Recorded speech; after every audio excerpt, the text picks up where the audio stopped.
Sir నమస్తే నమస్తే అండి. నమస్తే, ఎలా ఉన్నారు? బాగున్నాను సార్, బాగున్నాను sir. First time in the history ఇలాగా రావటం. మన ఆంధ్రప్రదేశ్ ఫస్ట్ అండి. అంతే.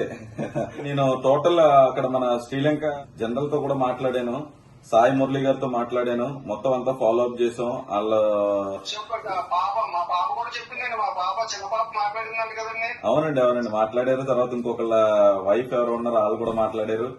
నేను రెగ్యులర్లీ ఫాలో అప్ చేస్తాను. రాత్రి 1 గంటకు కాల్ చేసినా కూడా రెస్పాండ్ అయ్యి నేను మళ్ళీ అక్కడ కూడా శ్రీలంకకు కూడా కాల్ చేశాను, మాట్లాడాను. మనం ఆఖరికి సాధించుకున్నాం. బోట్లతో పాటు తిరిగి వస్తున్నాం. అది హిస్టరీలో ఫస్ట్ టైం. మీరు 29th వస్తారనుకుంటా కోస్టల్ గార్డ్ తో పాటు. ఇక్కడ వచ్చాక మనం అందరం ఇక్కడ అవును, కోస్ట్ గార్డ్ కూడా మళ్ళీ ఇబ్బంది కలగకుండా ఉండడం కోసం పెట్టమన్నది అది. Okay sir, okay sir. మన కేంద్రంలో నరేంద్ర మోడీ గారు ఉన్నారు, రాష్ట్రంలో పవన్ కళ్యాణ్ గారు, చంద్రబాబు గారు ఉన్నారు. వాళ్ళ ఆధ్వర్యంలోని మనం పనిచేసాం, సాధించుకున్నాం. ఓకేనా? చాలా చాలా మన ఏదో శ్రీలంక మన కాకినాడ తీసుకొచ్చినట్టు ఉంది. వచ్చాక మనం ఇక్కడ కలుద్దాం. Okay sir, okay. Thank you. Thank you జాగ్రత్తగా రండి. Thank you sir. Okay sir, okay sir.